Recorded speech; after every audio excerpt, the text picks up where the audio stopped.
You are listening to the Surviving Maine podcast.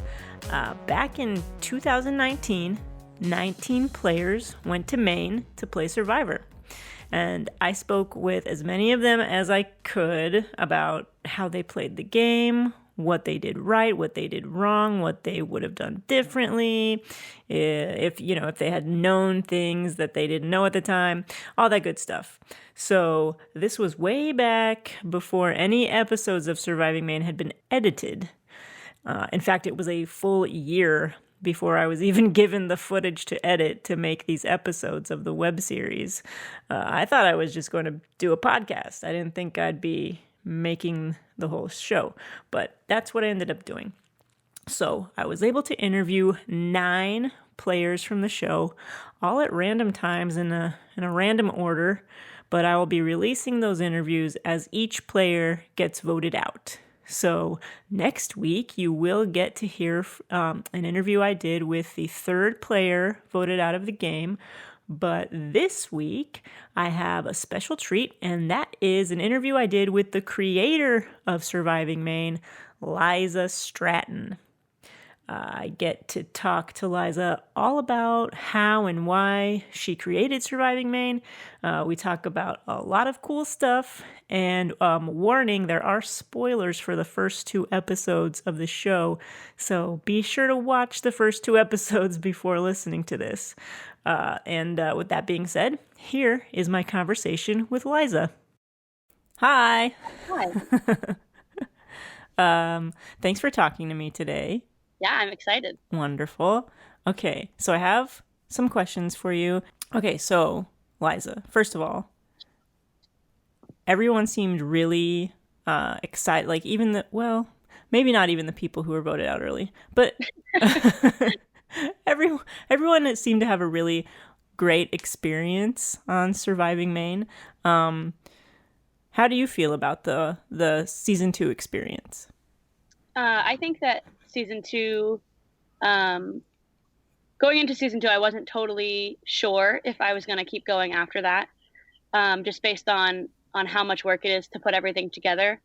But after, I feel like I can't stop doing it, just because I am getting such a good response from the players and from people who want to play in the future, that I really like that I was able to give them that experience, that same experience that I had in another game, to kind of get them addicted and hooked, and to meet all kinds of new friends and to have this experience that they never would have otherwise.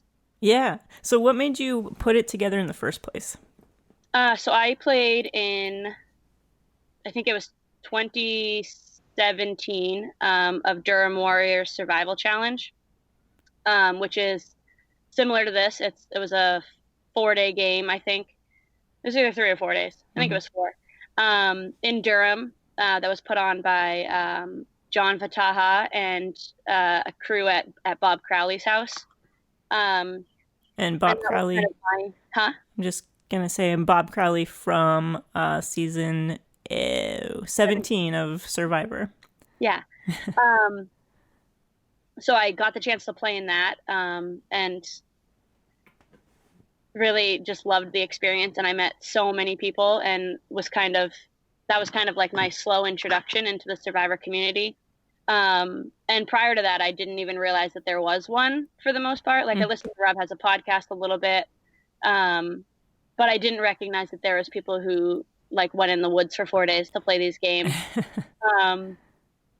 And I had a similar experience to what it sounds like most of the people from season 2 had, that I just like bonded really closely with the people we played with. And then as well as the people on production, I got to meet so many Survivor super fans. And then I found out that, like, through this, the other games happen as well. And I played 2 more over the summer. Oh, wow. Yeah, I kind of got like addicted for a few minutes. So I played in 2 more that summer, and then it kind of hit me that this is something that I very much have the skills to do and put on. So I, talked to my parents and my brother about using the space out behind their house to put it on. And then we started in, I think, August, preparing for the first season. And then the first season went great, so we just did it again. When did you record the first season? The first season was May of 2018. Okay, so you started planning in August. You got 20, it together, what, nine months later? Yeah, about that. Wow. And how long did it take you to plan the season 2? Season 2, I started again about the same time in August. Summers are really busy for me at work, so I get through the summer and then get started. Although I've already started for season 3 now. So. Wow.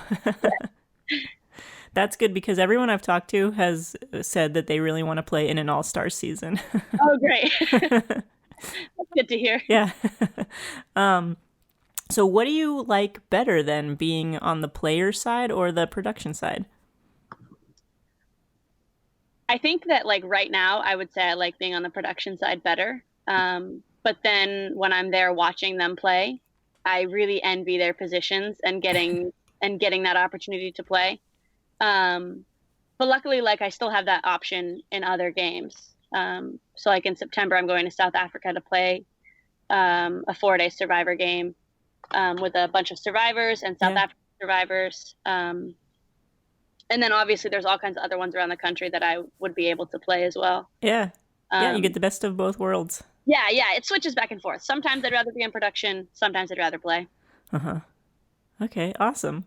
So when you're trying to get things going at the beginning of thinking about doing a season, how do you get the word out and how do you end up choosing the cast from all of the applicants? Yeah, so this season, first season was mostly people I knew and talking with them about inviting their friends, just because we didn't quite have that community built up yet. But I think definitely through season 2, we have created a community of people who know about it and who are interested in it. And that's come mostly just through a Facebook presence. I started paying for Facebook ads and sharing a lot of things just to try to get the word out in Maine, at least. And then I think other than that, it's just through that online game community that it has spread. Because I share it like there's a bunch of different Facebook groups for like live reality games. So I've shared it there. So just sharing it and then also talking about it a lot here. I wear my Surviving Maine shirts all the time and people always ask me what they are. Just bringing it up whenever I can. And yeah, I think that this next season will be much easier to cast. But last season really was like the start of our Facebook community and getting those likes and the people who are like following our posts and sharing. And that's really what helped us out this season.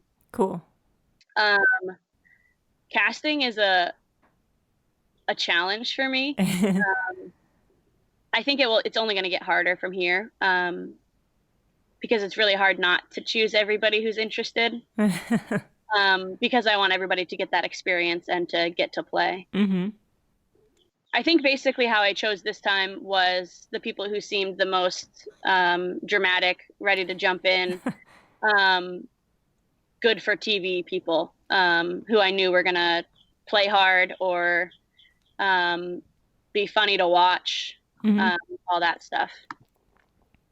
And then, of course, I would reach out to people and they would ignore me or not answer or say no. Then you have to kind of go back to the next people and the next people and the next people to do it. Yeah. How many people applied for season 2? I think we had about 45 applications. Oh, great. 10 of those were women. So women, everybody who applied. And then I had a couple backouts, so I had to like do some searching on Facebook for who wanted to jump in. And for the most part, we were able to do that aside from Karen. But yeah, other than that, the men were much harder to choose from just because there were so many. Did you get a lot of people from Maine? Was it like mostly Maine? Yeah. And I was actually surprised because of the lack of like publicity we had last year. Thinking that we're going to get mostly people who are like in the Survivor community and who have played games like this before. But for the most part, they were all people who have never even heard of this kind of thing before, which was really nice. Yeah. Yeah. Like Forrest, like how did he end up applying? He sent in his video, or maybe he didn't send in a video. I think that it was at the point where I really needed a guy to jump in and couldn't seem to get a hold of anybody on the list. Oh. And we had been messaging back and forth, and he sent me a bunch of pictures, and we had been talking for a while.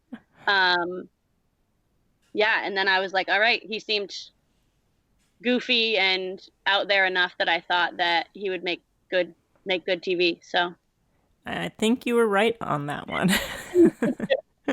pretty good judge there. Yeah. Back to Karen. Let's talk about some of the, and we'll get to the positives, but let's talk about some of the challenges you faced doing season 2 of Surviving Maine. First, the Karen not showing up. How did you deal with that in the moment? Yeah, I mean, in the moment, we kind of thought about, picking another person and throwing them in, which was you, but, and then, that didn't really work. So I think our only option was to move forward, or else it would have, thrown off the timeline and then made the weekend a lot less exciting for everybody, because there would have been a lot more waiting that first day. Yeah, and it was frustrating, especially because it's something that I care so much about. To see somebody who doesn't care about it at all was really frustrating. Mm-hmm. But yeah, I still think we made the right choice by, jumping in and getting to it and going on anyways. Yeah. How much did you have to shift by losing that one person in the beginning? Luckily, the first day was all reward challenges, except for the last challenge. So it was really easy just to, some of the challenges did have to be edited, one, to take one person out, because it had to be a 9-person challenge for both tribes. But yeah, luckily it wasn't too bad at first. Later on, we didn't realize that, some of the number planning we had about like tribe swaps and things like that were off because of it. Mm-hmm. And we ended up having to take out a challenge too. So there was one challenge we just didn't end up doing. Okay. Because we didn't need to vote out another person. Right. Okay. So there's a challenge for season 3 ready to go. Right. Okay. Speaking of the challenges, then there were some of the challenges that didn't quite go as planned. Do you want to talk about that a little bit? Yeah, I mean, that happened our first season too, and I think a lot of it is, one, a lot of these challenges are things that we're totally just making up. And then we don't necessarily have the dream team capacity to be able to test everything before the day of. And that's why too, you saw sometimes I would just grab a group of people who were standing there, waiting to eat lunch or production, or just sitting there watching, just to test it out if I was hesitant about it. Mm-hmm. And then we made changes there, which isn't ideal. But again, it was an improvement from last year, in that last year we just kind of did it anyways and then made changes while the tribes were competing, which we did a little bit this year, but that's tougher on the contestants. Mm-hmm. But yeah, I hope that one day when we have a production team that's building challenges big enough, that we'll be able to test them out with a group of people as if we were a tribe. Yeah. What did you take away from the past 2 seasons that you can bring forward to future seasons that you're going to do to improve that? Yeah. So I think that it's already gotten better from season 1. Mm-hmm. And because in season 2 compared to season 1, I had a lot more people to, talk ideas out with. I did have more people to test things with. I would finish like the big square puzzle. I built it at home, brought it to a family dinner, and had my family try it out to make sure it was doable. Yeah. It wasn't too hard. And because in that case, we were debating on whether or not the pieces need to be smaller, or if they were a good size, or if it was too many or not enough. So I brought it there and let people who had never seen it test it out. So little things like that, I think, were already helpful. Yeah. And then also, I think it was really nice this season to, especially for me, to have other people in the production team building their own challenges. Mm-hmm. So like Sam Kugat built the whole Final Four challenge this season. Wow. Yeah. And the Final Four challenge was very impressive with the puzzle ladder and the fishing traps. It seemed like the only challenges that were problems were ones that were just taking too long. Yeah, that's a regular problem. Okay. And I'm not sure that that's like a problem in the real game because they have all the time in the world. Yeah, So they have the entire day to do one challenge, so... Right, they're fine. But for us, it doesn't really work like that, Yeah. unfortunately. We're on a pretty tight time schedule. But yeah, that was one of the problems last year too, is that in the middle of the challenge, it would be like 20 minutes later and we're like, okay, this needs to end. Yeah. And then we throw in other ways to end it or ways to help them out to get it done faster. Mm-hmm. Okay, let's talk about positive things. What did you think went really well? What did you do really well? Even comparing season 1 to season 2, what were some differences that you thought were good? Yeah, so our challenge production was much bigger this year, by far, because our budget was a little bit bigger. So the first season we didn't charge players. We asked them for a donation, but we didn't give them an amount, or we just said, hey, if you want to donate, you can. And I think that made a huge difference on our production value, because I had money to work with. Other than that, it's just like coming out of my pocket and out of my regular paychecks, which makes it tricky. But since we had the budget, we were able to, buy supplies, buy tools to build build the challenges, which makes a huge difference. Yeah. And then also too, we had a lot more volunteers for production. So we had a couple days before the game happened where I just put out on Facebook, like asking for help on these days, with chainsaws and drills and all of these things that I can do, but it's much faster if there are multiple people doing them at the same time. So we got a lot done on those days by people who are, good at using those tools and do this in their regular lives, and a lot of volunteers, which was really nice. So yeah, I think overall the challenge value was bigger. We built a lot more than we did in the past. And I think also too, last year we kind of did all of the challenges that I would consider like my go-to challenges, like the ones I had always wanted to do. And the ones that were like easier to put together, and cost less money and weren't as much work. So then this year we kind of had to think a step further and build something bigger and better. And to like challenge myself artistically and creatively, and my team too. Like my mom is an artist who works on the production with me. So Nice. just like coming up with new ideas and things that we wanted to build and make. I forgot what your question was. Well, I was going to say, now you've set the bar much higher for yourself. Now you have to beat it again for season 3.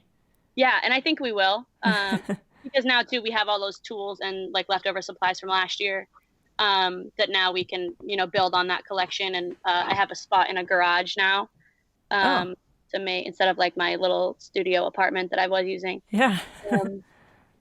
So yeah, I have like a 1-car garage that I get to work in, Awesome. and have all the stuff in there. Yeah, so we'll have like a little workshop. It'll be really nice. Awesome. Yeah, and I'm hoping to build on the collection of tools and things like that we have, to help make the possibilities greater. How did you end up financially after season 2? Did you break even? No. Do you think it maybe after a few more seasons it'll end up breaking even? Now that you have tools? I'm hoping eventually that once it does break even, we'll be able to use Surviving Maine as a fundraising platform. Yeah. I'm not quite sure for what yet, but that's like the end goal. Nice. I just didn't want to do it until I knew that I was making enough money to support the game. Mm-hmm. But we weren't even close to supporting the cost of the game, actually. Yeah. Well, you'll get there. Eventually, hopefully. Yeah. More volunteers. Yeah. Me and Becky were actually talking about we were watching I think Survivor South Africa. Yeah. And there was some challenge and we were like, we need to make this for Liza for next year. Please. That's what I want. I want to get as many people as I can to build their own challenges. Yeah. Yeah, because it makes it a lot easier on me, and then it gets more production members there, and then you guys get a chance to experience it too. Yeah. Okay, so back to what was my original question? the positive things. So the Okay. challenges. What about anything else that you learned from season 1 that you were able to improve on in season 2?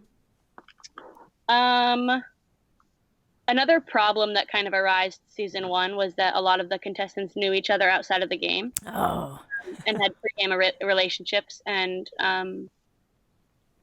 I think that casting helped a lot this season to avoid that because we got a lot of people from all over Maine and who aren't necessarily in the Survivor community already.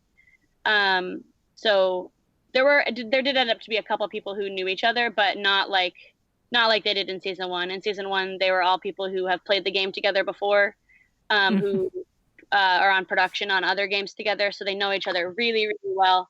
But this season, luckily, there were minimal pre-game relationships. Mm-hmm. What else? What about shooting it? Oh yeah, I have no idea what you did with season 1. yeah. So for season 1, the film crew was a crew that puts on their own Survivor games.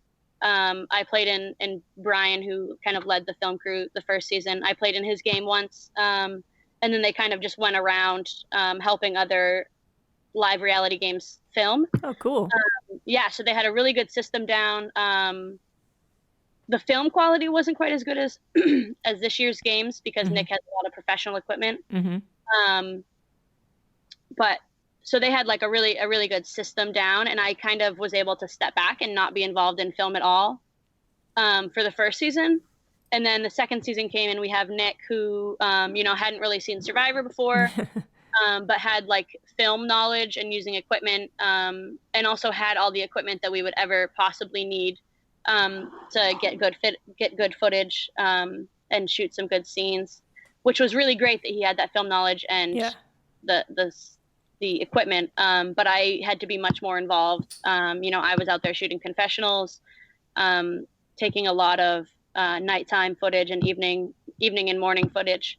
And also too, we had to spend that time in between challenges, really thinking out, okay, this person needs to be here. This person needs to be here. We should put the GoPro on this person in this challenge because they seem to be really good at puzzle solving or whatever.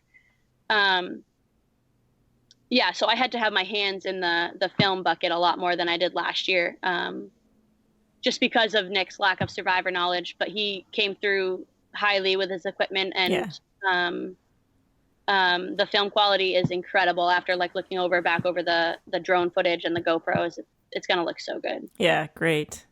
So what you need now for next season is Nick plus Brian's crew. That'd be great. Yeah, and too, that's one thing we're looking for next season is a lot more people just to be there holding a camera and filming, so that I can step back again and focus more on the game and hosting and the challenge and all of that stuff that's going on. Yeah. Well, I'm down for that always. Great. Yeah, you stepped in and did a ton this year, so. I think one thing, also I just realized this, one thing that changed from season 1 to season 2 is that because in season 1 everybody had already played mostly everybody had already played another game, they knew kind of what the experience was coming in, and knew what they were getting at. But this season I got a lot of comments like throughout the game and after the game that the players kind of didn't realize it was going to be so real coming into it, which is exactly what I was hoping for, and hoping that they would, kind of be shocked by the amount of real that it is, in that they're really out there for 4 days and they are sleeping in the woods with, minimal food. I think a lot of them didn't expect that to be true. Which I think is really nice for me. It's really glad for me to hear that people are having that experience. And then also, too, the amount of positive feedback that I got from players is really great and a lot higher than it was season 1. Yeah, which I think is because they had played and kind of, knew what they were getting themselves into. Yeah. But yeah, that's just another thing that was different is that the players were much more, grateful and learned a lot more, I think, in their time than returning players had. if that makes sense. Yeah, totally. Did it make the experience more fun for you? Oh yeah, absolutely. I mean, that's really why I'm doing it. One, because it's fun for me to, make it and host it, and then to just give the other players a chance to get the same feelings that I had in Durham and all the other games I've played. And to feel like how serious it actually is when you're in it. And, after it, it looks fun and silly but there's just so much emotion and like so much of you goes into it while you're there. That you don't anticipate. You expect that it's going to be, it's 4 days, whatever. But you really do, build relationships, and you go through almost all of the same emotions that I would assume you go through in the actual game. So yeah, that's what it seemed like most people were going through. Yeah, there were lots of tears toward the end, and especially towards the end. Yeah. I guess that's what 3 nights with minimal sleep would do to anyone. So. Absolutely, yeah. Yeah. What else can you think of anything else you want to talk about? What have players been talking about? Well, it varies widely, but can't wait to hear them. I'm what? so excited. What? I can't wait to hear their chats with you. As I like the first 4 interviews I did, everything was like so fresh in their mind still, and now it's like, oh no, people like Nick couldn't remember anyone's name. He was talking about how his tightest alliance was with Sarah, and I was like, are you sure Sarah? And like 20 minutes after the interview, he called me back and he was like, I meant Jess. Oh. He was like, can we redo this? That's so funny. Yeah. So let's go through each person, and you can tell me whatever you want to say about them. So first out was Sam. I knew Sam. Her husband Nate played in the first season, and she helped a ton on production last year. So I kind of knew who she was, and knew what to expect. And I was expecting, I expected her to want to stay in the game much longer. I know that towards the end she was bowing out and not crazy about being there. But I expected her to want to be there for the whole time, or at least much longer. And also to be, loud and goofy and and out there and not afraid to tell people what she's thinking and how she's feeling, which she did that in confessionals anyways. Yeah, I think she did maybe do that, but maybe if she had been, it's so much depends on the other people you were around. Yeah, absolutely. Yeah, I think that if her and Jasmine had been in a different situation, I think both of them would have been much more louder and out there and silly and getting the attention. Yeah. Okay, Michael. Michael was a last minute cast. We had somebody named Jeff who was flying in from Canada. Oh, wow. And he was supposed to get picked up at the airport around midnight, and around 11 we got a text that he hadn't even left because his planes got delayed. Wow. That he wasn't going to make it until like 8:00 the next night. So he made the decision to, turn around and go home, which is fine. And it would have been really hard for us to change the game and get him in there. So I knew that Michael played last year. And I knew that he was going to be here for production, and he was ready. He would be ready and willing to jump in. So yeah, I knew what to expect from him as kind of the quieter in the background character. Mm-hmm. Did his game change at all?